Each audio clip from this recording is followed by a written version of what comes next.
M Kumar mathematics classes.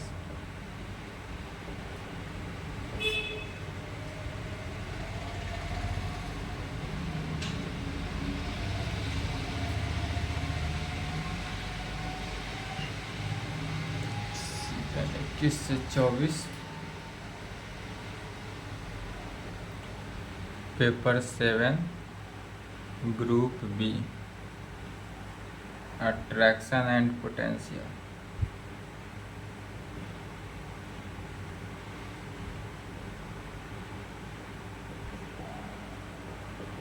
यही चल रहा था, अट्रैक्शन एंड पोटेंशियल। ई नहीं होगा,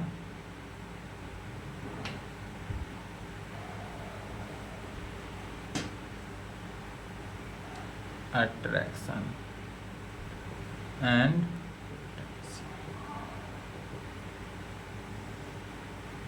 इसमें थ्योरम चल रहा था चैप्टर 1, अट्रैक्शन एंड पोटेंशियल में चैप्टर 1 चल रहा था। चैप्टर 1 का थ्योरम लिखेंगे। चैप्टर फर्स्ट थ्योरम, 3 थ्योरम हुआ था, चौथा थ्योरम लिखना है। जो थ्योरम हुआ था उसके अगला थ्योरम लिखना है।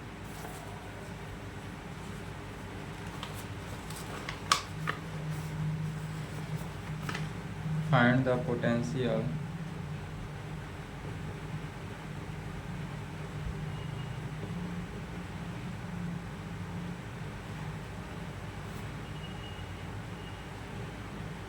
Okay.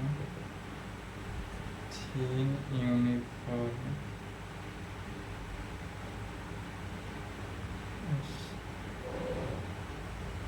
spherical cell at end point and external point, तीसरा मिलेगा, and internal point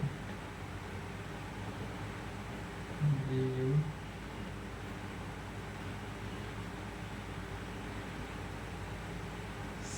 16, 18, 20, 22, 24 में पहले इसको लिख लेना है। आंसर क्वेश्चन मिलते हैं, इसको पहले लिख लेना है। यह आएगा ही आएगा थ्योरम। कह रहा है इस थ्योरम को अगर फुल में पूछेगा, फुल मार्क्स माने फुल क्वेश्चन में यदि पूछेगा तो यह पूरा फुल क्वेश्चन हुआ। Find the potential of a thin uniform spherical shell at any point पर या एट एनी एक्सटर्नल पॉइंट पर या नहीं तो इंटरनल पॉइंट पर। तो एनी पॉइंट पे यदि पूछता हो तो एनी पॉइंट में दोनों निकालना होता है, एक्सटर्नल पॉइंट भी दिखाएंगे और इंटरनल पॉइंट भी दिखाएंगे। यदि मान लेते हैं कोई हमारे पास स्फीयर दे दे, इस स्फीयर कहेगा एनी पॉइंट पर निकालना है, तो इस स्फीयर का एनी पॉइंट जो हुआ वह बाहर भी हुआ, बाहरी माने एक्सटर्नल भी पॉइंट हुआ और इंटरनल भी पॉइंट हुआ। तो जब भी एनी पॉइंट कहे तो दोनों निकालना है, एक्सटर्नल भी निकालना है, इंटरनल भी निकालना है। तो यह जब एनी पॉइंट कहे तो यह क्या हो जाएगा, फुल क्वेश्चन हो जाएगा। यह हाफ में नहीं पूछेगा, फुल क्वेश्चन बन जाएगा। और नहीं तो एग्जाम में कभी कभी ऐसा पूछेगा कि ये एक्सटर्नल पॉइंट पे करेगा, find the potential of a thin uniform spherical shell at external point. तो सिर्फ एक्सटर्नल पॉइंट को लिखना है, इंटरनल पॉइंट को नहीं लिखना है। और नहीं तो कभी सिर्फ और सिर्फ इंटरनल पॉइंट कहे तो सिर्फ इंटरनल पॉइंट को लिखेंगे, उस केस में एक्सटर्नल पॉइंट को नहीं लिखेंगे। ठीक है, तो पहले नहीं लिखेंगे किसे, तो पहले सबसे पहले अगर दिया रहे एनी पॉइंट रहे तो दोनों लिखना है, इंटरनल भी एक्सटर्नल भी। अगर एक्सटर्नल पॉइंट का है तो सिर्फ एक्सटर्नल पॉइंट लिखेंगे और इंटरनल पॉइंट रहे तो सिर्फ इंटरनल पॉइंट लिखेंगे। लेकिन इस दोनों के लिए, एक्सटर्नल पॉइंट के लिए भी, इंटरनल पॉइंट के लिए भी या एनी पॉइंट के लिए, सबसे पहले जो फिगर बनाएंगे और यह लैंग्वेज होगा, फिगर बनाना है और फिगर को ही लैंग्वेज में लिखते हैं, यह दोनों केस में लिखना है। तो सबसे पहले क्या करना है, एक यूनिफॉर्म स्फेरिकल सेल ले लेते हैं। चलिए सबसे पहले क्या किए, एक स्फेरिकल शेल ले लिया जाता है। इसमें एनी पॉइंट पी ले लेते हैं, या एनी पॉइंट पर निकालना हो तो एनी पॉइंट पी, एक्सटर्नल का है तो एक्सटर्नल पे, इंटरनल का है तो इंटरनल पे।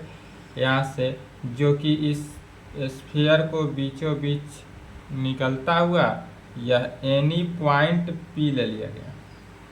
पी क्या है, एनी पॉइंट लिए, और यह एनी पॉइंट लिया गया, और यह जो डायमीटर बना, यह स्फीयर का डायमीटर हुआ, तो इसका ए और इसका नाम बी ले लिए। ए और बी क्या हुआ, स्फीयर का डायमीटर हुआ, और इस स्फीयर में एक यह बी सेंटर हुआ, ओरिजिन। यह ओ क्या लिए, सेंटर, इस स्फीयर का सेंटर ओ हुआ, तो इसको ओरिजिन ले लिए। फिर ओ से ए का जो डिस्टेंस है, ओ से ए के डिस्टेंस को यदि स्मॉल ए हम मान लेते हैं, या स्मॉल ए जो हुआ यह क्या हुआ, रेडियस हुआ, स्फीयर का रेडियस हुआ। ओ तो सेंटर हुआ, तो ओ से ए का डिस्टेंस क्या हुआ, रेडियस हुआ। कहीं भी मिलाएंगे, यही यदि हम रेडियस को इस प्रकार यहाँ मिला दें, क्या है, इसी रेडियस को यहाँ मिला दिए, या इस रेडियस को हम यहाँ मिला दिए, कहीं भी मिलाएं तो इस सब का रेडियस तो सेम हुआ, यह भी ए हुआ, यह भी ए हुआ, दोनों ए हुआ। अब इसका नाम यदि हम मान लेते हैं, या क्यू पॉइंट दे दिए, इसको क्यू डैश दे दिए। ये सब क्या है, रेडियस है। तो किसी भी स्फीयर में क्या जानते हैं, स्फीयर में सेंटर ओरिजिन से लेकर कितना लाइन को खींचे, सभी का रेडियस क्या होता है, इक्वल होता है। रेडियस जो है इक्वल होता है। तो जो एक ओ से ए का डिस्टेंस हुआ वही ओ से क्यू का डिस्टेंस हुआ, वही ओ से क्यू डैश का डिस्टेंस होगा। अब यह जो क्यू पॉइंट है, यह क्यू पॉइंट से यदि हम मान लेते हैं नॉर्मल डाल दिए, क्यू पॉइंट से क्या किया गया, नॉर्मल ले लिया गया, तो यह क्यू पॉइंट से नॉर्मल डाले एन हुआ, एन माने नॉर्मल हुआ। अब यह नॉर्मल जो एन हुआ, यदि इस क्यू पॉइंट को एन नॉर्मल से मिला लिए, अब इस नॉर्मल में क्या करते हैं, सेमी आर्क ले लिए यहाँ से, यह यदि इस प्रकार से ले लिया जाए, इसको क्या बोलते हैं, सेमी आर्क में ले लिया गया।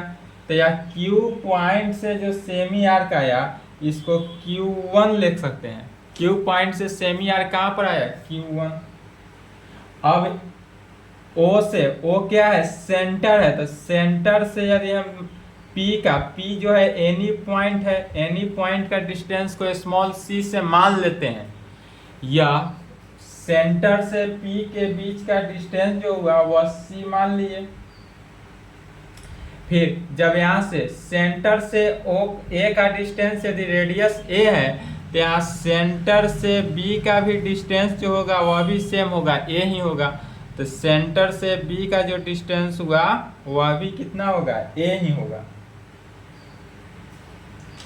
और इसके बीच का एंगल, यह जो नॉर्मल डाला गया, यह सेमी आर्क जो बना है, इसके बीच का यह जो एंगल बना, यह यदि थीटा एंगल हो, इसको थीटा एंगल से मान लेते हैं।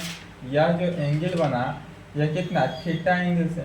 अब यह क्यू जो पॉइंट एंगल है, क्यू पॉइंट है, यह रेडियस तो ए है, क्यू जो है रेडियस ए है, और यह स्मॉलेस्ट क्वांटिटी है। इस दोनों के बीच में देखेंगे यह जो हुआ, या इसको ऐसे रख देते हैं यहाँ पे, यह अब यह जो है एकदम स्मॉलेस्ट क्वांटिटी है, इसलिए यह जो वैल्यू देगा इसको डेल थीटा कहा जा सकता है। यह क्या एंगल बनाया, डेल थीटा, यह एंगल है, यह एंगल थीटा या डेल थीटा। अब यह क्यू पॉइंट का रेडियस ए हुआ, तो यह क्यू पॉइंट जो हुआ ए डेल थीटा हो जाएगा। क्यू पॉइंट क्या हुआ, ए डेल थीटा। बस फिगर समझ गए।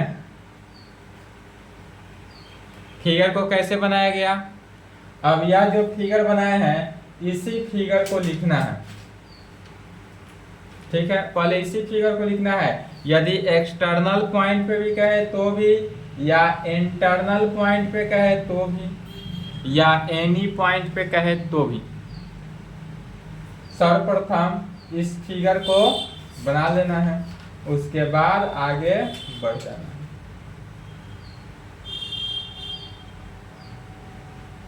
सॉरी, इंटरनल पे नहीं, इंटरनल एक्सटर्नल के लिए हुआ।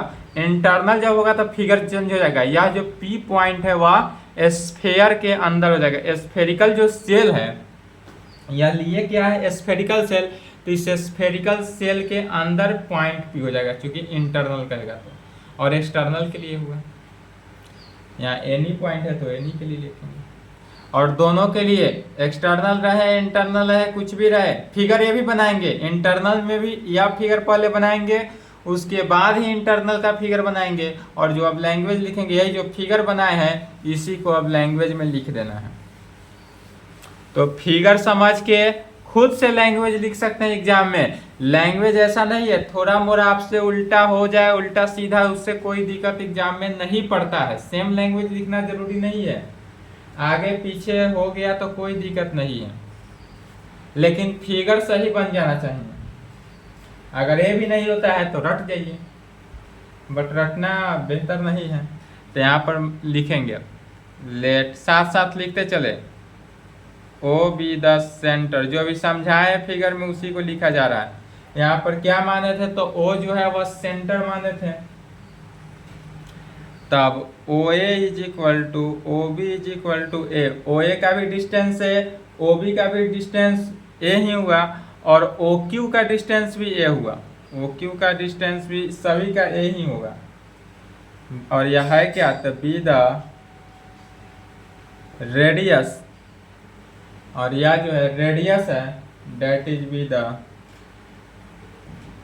Date is b the thickness and rho be the density of a thin uniform spherical cell so that its mass 4 pi a square kilo. और इसका जो मास होगा वह कितना होगा, 4 पाई a स्क्वायर किलो। तब again late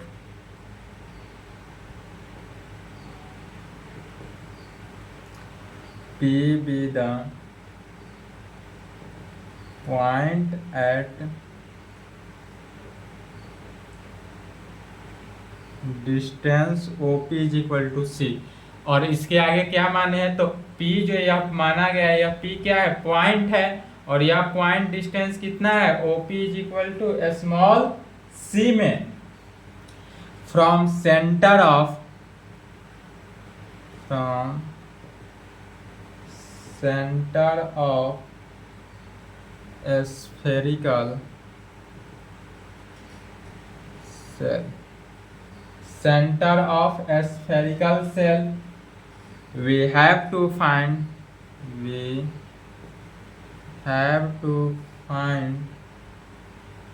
potential at P due to whole spherical cell। तो हमको निकालना क्या है, वैल्यू यही निकालना है। We have to find potential at P due to whole spherical cell। पूरे whole spherical cell पर इसका पोटेंशियल निकालना है। और whole spherical cell कहने का मीनिंग क्या हुआ, यह पूरा spherical cell जिसका डायमीटर जो हुआ ओ बी, यह ए से बी जो हुआ डायमीटर है।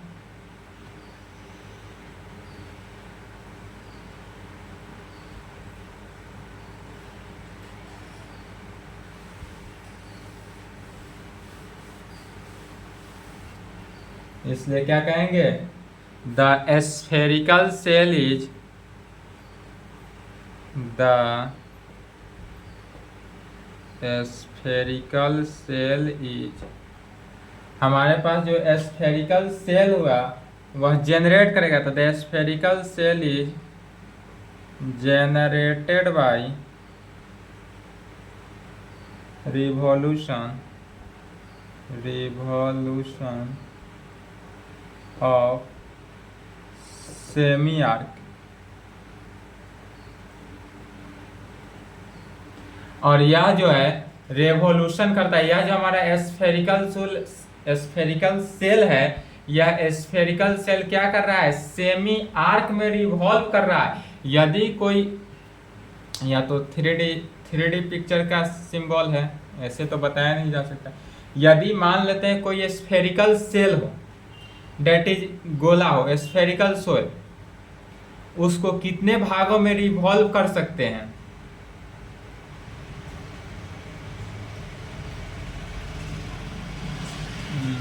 जैसे यह स्फेरिकल सेल है, तो यह इस प्रकार से सेमी आर्क में यह रिवॉल्व करते हुए जा रहा है, जैसे कि आप समझ सकते हैं। यह देखें, जैसे यह एप्पल है, ठीक है।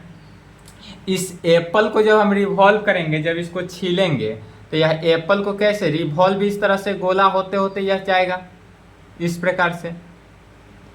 कभी भी एप्पल छीले हैं इस प्रकार से, तो यह इस प्रकार से जैसे मार्कर का दाग लगा है, इस प्रकार से रिवॉल्व होते जाता है। तो जब यह रिवॉल्व होते हुए गया, यही सेमी आर्क में यही कंडीशन अप्लाई हो रहा है। सेमी आर्क में यही कंडीशन होगा कि सेमी आर्क से यह रिवॉल्यूशन होते हुए, डेट इज रिवॉल्व होते हुए, यह जनरेट करता है किसको, स्फेरिकल सेल को। यही कारण है कि स्फेरिकल सेल को जनरेट किया, और जो कि रिवॉल्व कर रहा है सेमी आर्क में। और सेमी आर्क क्या है, तो ए क्यू बी, या जो ए क्यू बी बना, यही हमारा सेमी आर्क हुआ। और यह अबाउट किसके, diameter, A O B diameter हुआ इतना। A Q semi arc A Q B about its diameter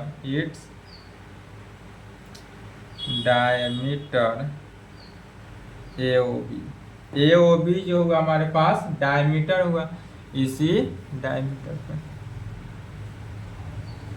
तब कह सकते हैं we take an arc,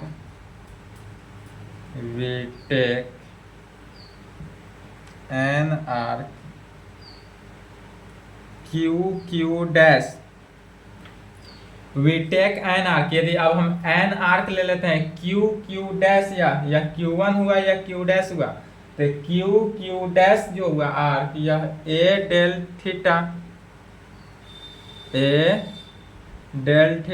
eight कहाँ पर, Q पॉइंट पर था, a del theta at Q पे,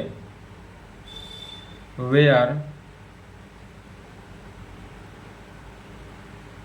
angle QOP is equal to theta and angle Q dash, QOP तो यह थीटा बना, और Q डैश जो एंगल बनाया कितना है, डेल थीटा, तो डेल थीटा एंगल बनाता है, विच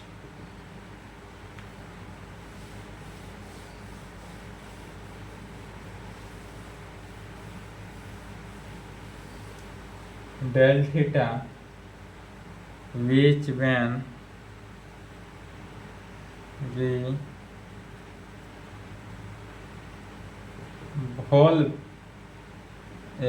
revolve about diameter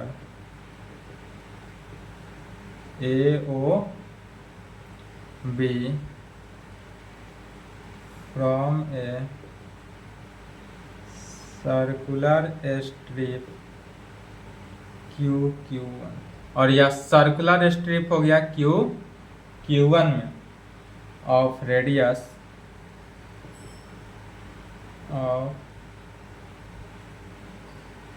radius Q N is equal to a sine theta and thickness a del theta. और यह जो थिकनेस हुआ हमारे पास वह क्या हो जाएगा, ए del theta.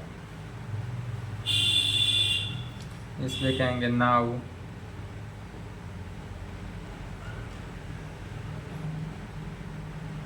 Area of circular strip Q Q one is equal, तो area of circular strip Q Q one, यह जो एरिया ऑफ किसका, circular strip Q Q one का हुआ, यह क्या हो जाता है, सर्कुम्फ्रेंस इनटू थिकनेस में is equal to circumference into thickness. Circumference into thickness, circumference को थिकनेस से मल्टीप्लाई कर देते हैं, तो हमारे पास सर्कुम्फ्रेंस कितना है, सर्कुम्फ्रेंस हो गया ट्वाइस पाई ए साइन थीटा। कैसे हुआ, तो क्यू एन, या जो क्यू एन का जो परपेंडिकुलर, क्यू से एन पर जो परपेंडिकुलर, क्यू से ओ ए पर जो ए बी लाइन पे जो परपेंडिकुलर डाले हैं वह कितना निकला है, ए साइन थीटा। और यह 2 पाई सर्कुम्फ्रेंस है और यह रिवॉल्व कर रहा है अबाउट द 2 के, या तो आधा ही है, हाफ ही है, तो ट्वाइस पाई ए साइन थीटा इनटू थिकनेस कितना है, ए डेल थीटा। थिकनेस तो ए डेल थीटा है ही, और यह क्या बन गया, twice pi a square sine theta del theta, twice pi a square sine theta del theta में कन्वर्ट हो गया। इसलिए अब निकालेंगे क्या, mass of circular strip Q Q one, या जो क्यू क्यू वन से हुआ मास ऑफ सर्कुलर स्ट्रिप,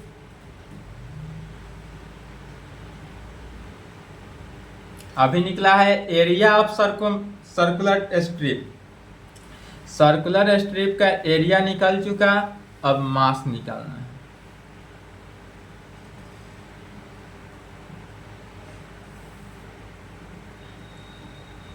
इसीलिए मास ऑफ सर्कुलर स्ट्रिप, इसलिए मास of circular strip Q Q one कितना हो जाएगा, तो यह जो निकला एरिया ऑफ सर्कुलर स्ट्रिप, इसी में मल्टीप्लाई कर देते हैं के रो से, तो twice pi a square sine theta del theta direct लिख देंगे। इतना लिखने की जरूरत नहीं है कि area of circular strip Q Q one into इतना इंटू के रो, इसी को सॉल्व किए तो ट्वाइस पाई के रो बाहर आ गया, a square sine theta del theta, और यह वैल्यू क्या हो गया, साइन थीटा डेल थीटा। अब इस पर ज्वाइन करना है कहाँ से, P से Q, या P पॉइंट Q पॉइंट जो हुआ ज्वाइनिंग पॉइंट हुआ, इसलिए PQ का जो डिस्टेंस हो जाएगा उसको क्या मान लेंगे, R मान लेंगे, PQ के डिस्टेंस को R मान लेंगे और PQ को क्या कर देंगे, ज्वाइन करा देंगे।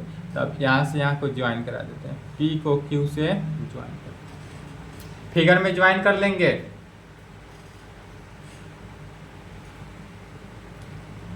Joining P to Q, joining P to Q and let PQ is equal to, P से Q को तो ज्वाइन कराए, साथ साथ P से Q के बीच का डिस्टेंस को R मान लिया गया, R मान लेंगे। Each point of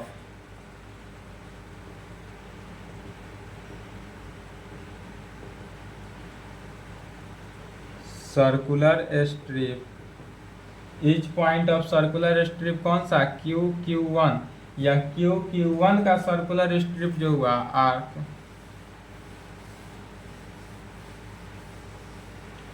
Q1 are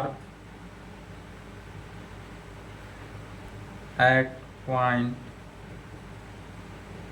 या at equal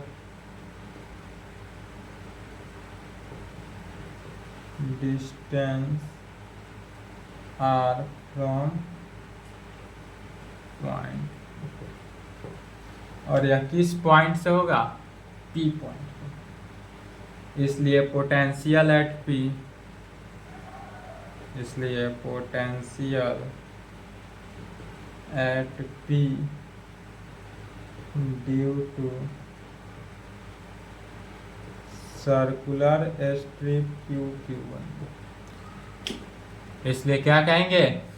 potential at P due to circular strip Q1 निकालेंगे।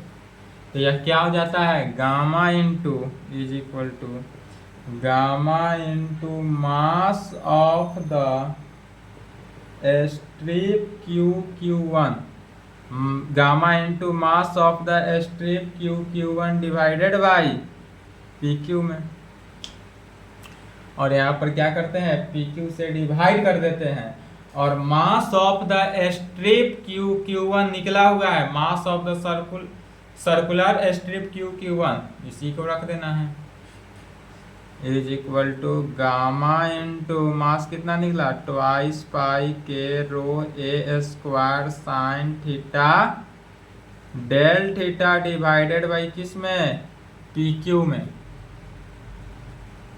या PQ का वैल्यू भी तो R है, तो R लिख सकते हैं divided by R,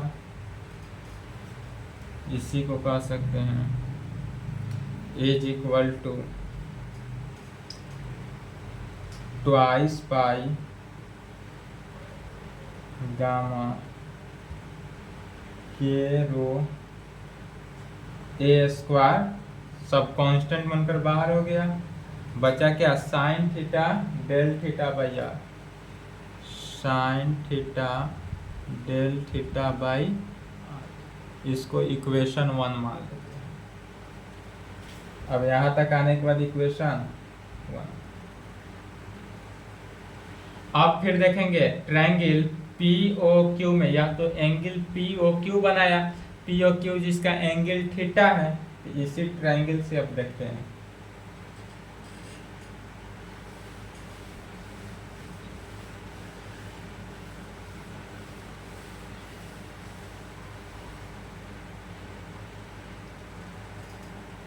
in A triangle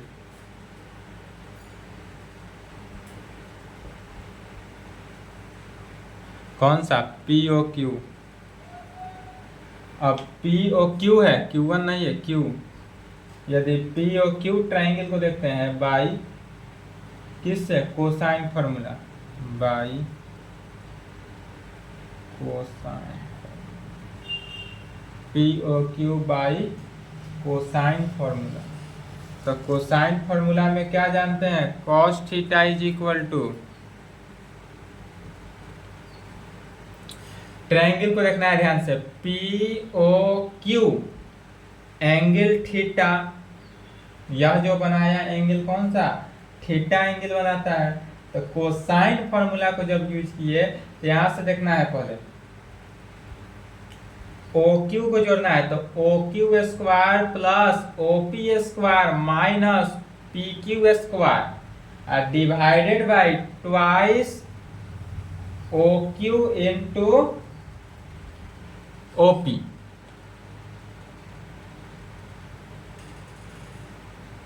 कैसे? तो स्फेरिकल ट्रायंगल, जब स्फेरिकल ट्रिगोनोमेट्री जब पढ़ाएंगे 8वां पेपर, उसमें पता आ जाएगा। Cos A is equal to क्या हो जाता है? तो बस वही फॉर्मूला अप्लाई कर लेना है, तो हो जाएगा OQ square that is A square plus OP square that is C square minus PQ square that is R square divided by twice OQ into OP that is twice AC। इसी को differentiate कर लेना है। जब differentiate करेंगे तो ध्यान देंगे कॉस थीटा का डिफ्रेंशिएशन क्या हो जाता है, माइनस साइन थीटा। तो कॉस थीटा का डिफ्रेंशिएशन हो गया minus sine theta D theta. Right hand side को देखना है, तो जब राइट हैंड साइड को आर के रेस्पेक्ट में कर रहे हैं डिफ्रेंशिएट, तो a square constant C square भी कॉन्स्टेंट, तो ए स्क्वायर भी जीरो सी स्क्वायर भी जीरो माइनस आर स्क्वायर का 2r del R D are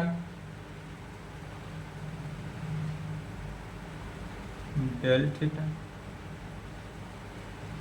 divided by twice ए सी, तो कांस्टेंट ही है, कांस्टेंट बनकर बाहर हो गया था।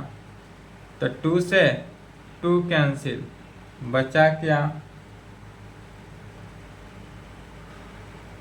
Sign theta del theta, sine theta del theta, minus से माइनस कैंसिल हो गया,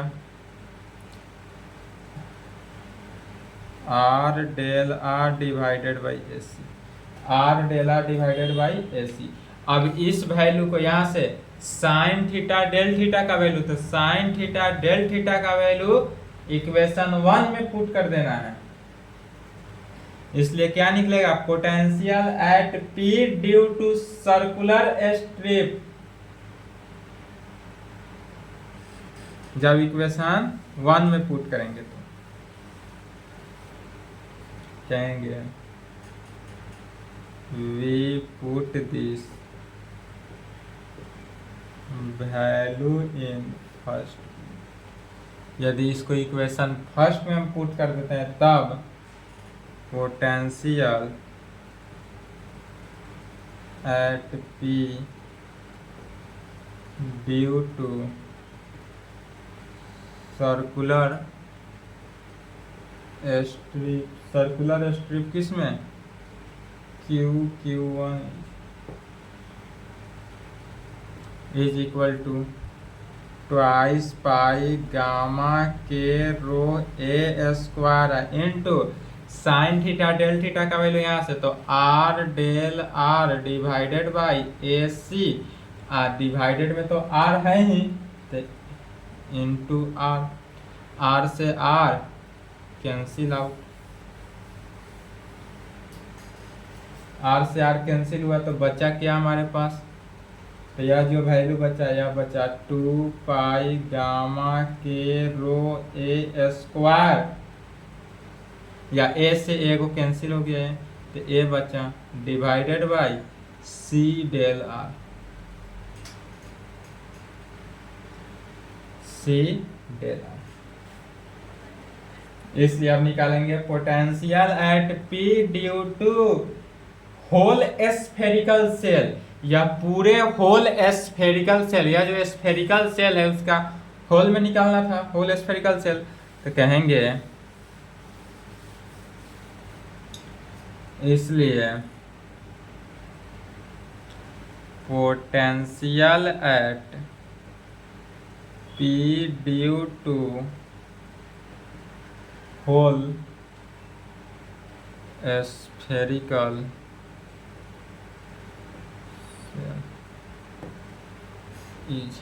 होल स्फेरिकल सेल इज, तो यह स्फेरिकल सेल क्या हो जाएगा, तो जो वैल्यू है इसी को क्या करना है, इंटीग्रेट कर देना है, निकल जाएगा। इंटीग्रेट करेंगे कैसे, सबसे पहले ट्वाइस पाई गामा के rho a divided by C constant बनकर बाहर, और डी आर का इंटीग्रेशन। अब यह जो रेंज होगा फाइनाइट इंटीग्रेशन होगा, तो आर का वैल्यू जो है लोअर लिमिट क्या होगा, तो लोअर लिमिट पी से ए, तो पी से ए लोअर लिमिट हुआ और अपर लिमिट पी से बी तक, तो पी ए से लेकर पी बी तक, R is equal to P B.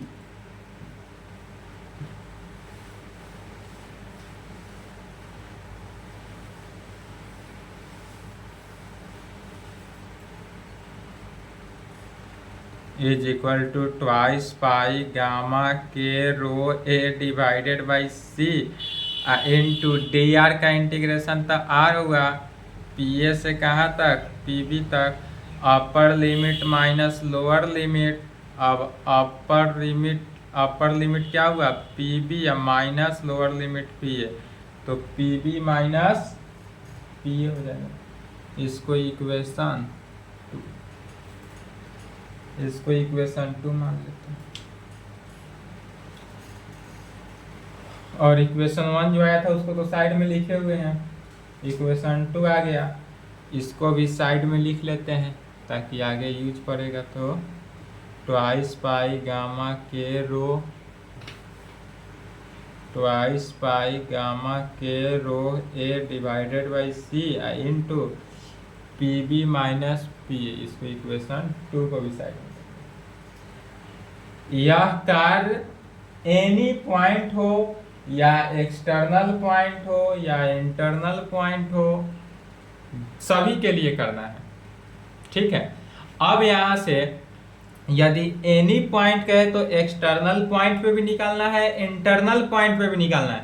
लेकिन जैसे इसको 2 केस में बांटा गया, यहाँ से केस वन में कह सकते हैं व्हेन, जब हमारे पास व्हेन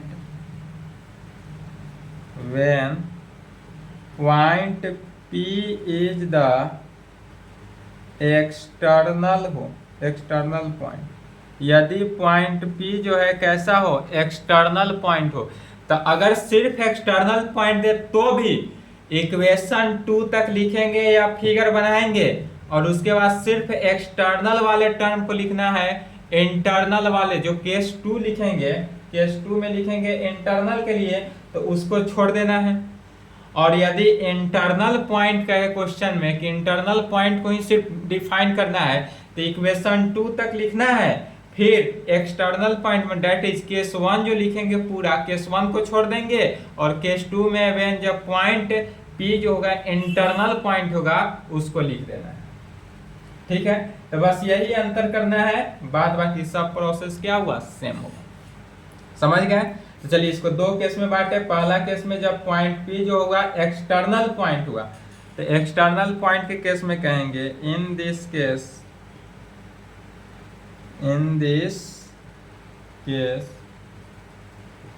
फ्रॉम द फिगर से क्या कह सकते हैं, तो PA का value PA is equal to क्या होगा, यह जो PA है OP माइनस OA, तो PA जो है OP में से यदि हम OA को माइनस कर दे तो हो जाएगा, OP का वैल्यू तो C है और OA का वैल्यू A है, तो C माइनस A, PA का वैल्यू हो गया C minus A, and PB निकालते हैं, एंड PB। तो PB निकालने के लिए क्या करेंगे, OP में OB को जोड़ सकते हैं, तो OP प्लस OB कर सकते हैं, OP C है और OB A है, तो C प्लस A। OP का वैल्यू सॉरी PF निकल गया, PB निकल गया, तो PA और PB का जो वैल्यू निकला इसी को इक्वेशन 2 में जब पुट कर देंगे तो यह एक्सटर्नल पॉइंट के लिए वैल्यू निकल गया। तो कहेंगे we put this value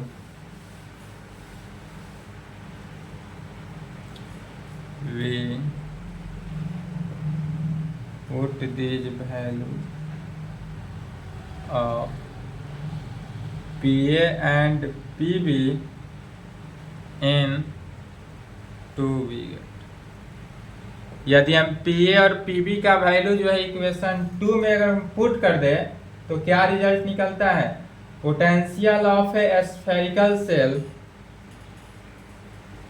potential of A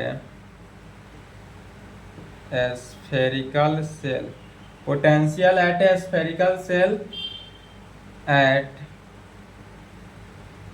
an external point P, at an external point कहाँ पर P पर, डेट इज या वैल्यू क्या निकला ट्वाइस पाई गामा के rho a divided by c into यहाँ से इक्वेशन 2 से PB का वैल्यू कितना है C प्लस A, तो C plus A minus P B का वैल्यू सी माइनस है तो सी माइनस है। फिर यहाँ देखेंगे सी से सी कैंसिल आउट हो गया, ए मिलकर क्या हो जाएगा, ट्वाइस ए हो गया।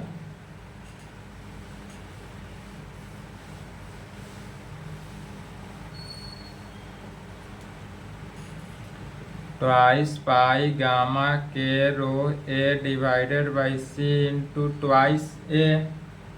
इसी को सॉल्व किए तो क्या हो जाएगा, गामा इंटू 4 पाई के rho a square by C में is equal to gamma into mass of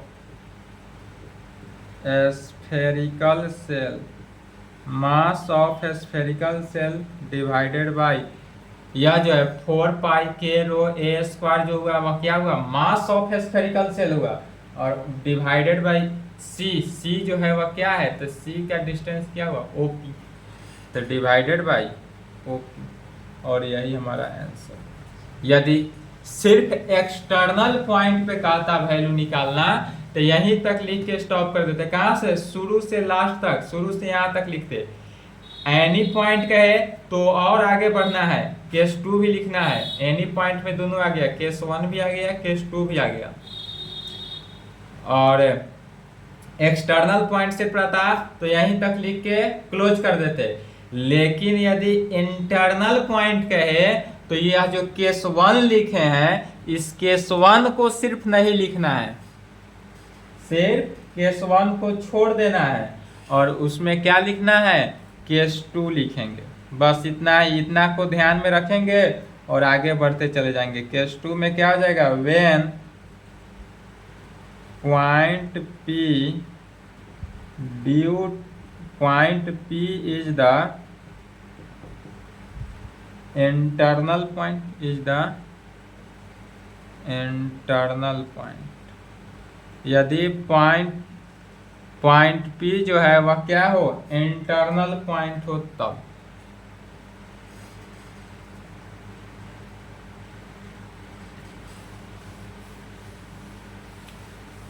तो इंटरनल पॉइंट के लिए देखेंगे फिगर, स्फेरिकल सेल ले लिए, यह लेंथ इतना ही था ए बी, बीच में क्या हुआ, सेंटर O। अब इसी में एनी पॉइंट P, यहाँ पर P ले लिया, और यह P क्या हुआ, इंटरनल हुआ, स्फेरिकल सेल के अंदर हुआ, और O से P का डिस्टेंस कितना था, C था, तो C लिखेंगे ही लिखेंगे, और O से A का डिस्टेंस A, O से B का भी डिस्टेंस A ही है।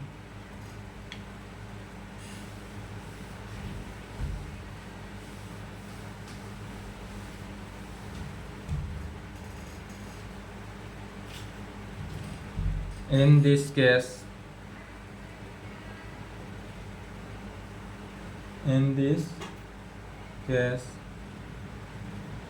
from the figure, in this case from the figure, इस केस में फिगर से देखेंगे तो PA का जो वैल्यू हुआ वह क्या हुआ, PA निकालते हैं।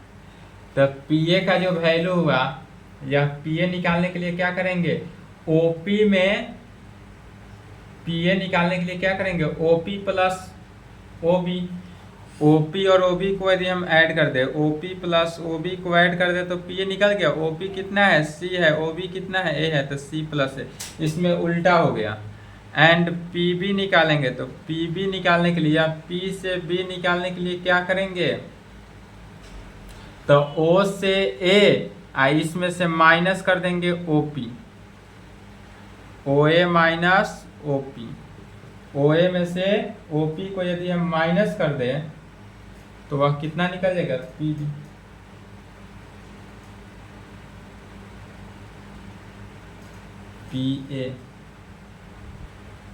PA का वैल्यू निकालना है, सॉरी मिस्टेक हो गई, PA ना निकालना है, PA निकालने के लिए, यह वैल्यू निकालने के लिए OA में OP को माइनस करते हैं, उल्टा लिख दिए थे, OA माइनस OP, OA हुआ A माइनस C, ए में से सी को माइनस किया, अब निकालना है पी बी या पी बी निकालना है। तो पी बी के लिए क्या करेंगे, ओ बी में ओ पी को जोड़ देना है। तो O B plus O P that is a plus c निकला। अब फिर इस वैल्यू को कहाँ इक्वेशन 2 में पुट कर देंगे, सॉल्व की आंसर आया। We put these values in to, इसको इक्वेशन 2 में पुट करेंगे तो क्या निकला, potential of a spherical cell at an internal point P। यह इंटरनल पॉइंट P क्या निकला, तो बोर्ड पर इक्वेशन 2 था ही, 2 पाई गामा के रो ए कांस्टेंट बाहर, पी बी माइनस पी है, तो पी बी कितना है ए प्लस सी माइनस पी बी, तो माइनस कितना हो गया ए माइनस सी में। अब क्या करेंगे देखेंगे, यहाँ से इसमें ए से ए कैंसिल हुआ, ट्वाइस सी बचा, तो 2 पाई गामा के rho A by c into 2c, एक सी से एक सी कैंसिल हुआ, सी से सी कैंसिल हुआ।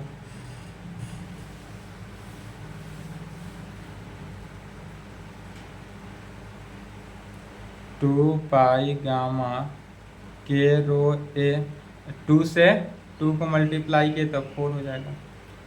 अब इसी में क्या करेंगे, मास के टर्म में लाने के लिए ए से यदि हम डिवाइड कर दे, ए से मल्टीप्लाई क्या किए, ए से मल्टीप्लाई किए, ए से डिवाइड किए, इससे कोई फर्क नहीं पड़ा।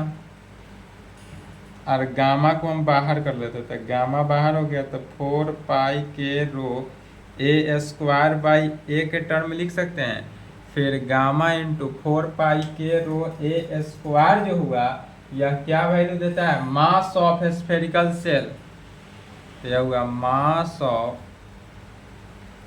Spherical shell. तो मास ऑफ स्फेरिकल सेल, इसमें डिवाइडेड बाई 8, एक है क्या, रेडियस है, ये रेडियस है इसलिए कहेंगे इट्स रेडियस, और हमारा यही क्या हुआ आंसर। और यदि इंटरनल पॉइंट रहे तो इतना लिखना है।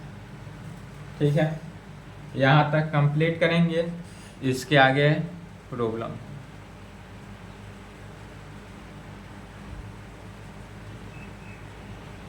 Problem on chapter first. इस चैप्टर का थ्योरम इतना ही था, मोर इम्पोर्टेंट। अब इस पर प्रॉब्लम देखा जाएगा नेक्स्ट क्लास में। चलिए यहाँ तक कंप्लीट करेंगे।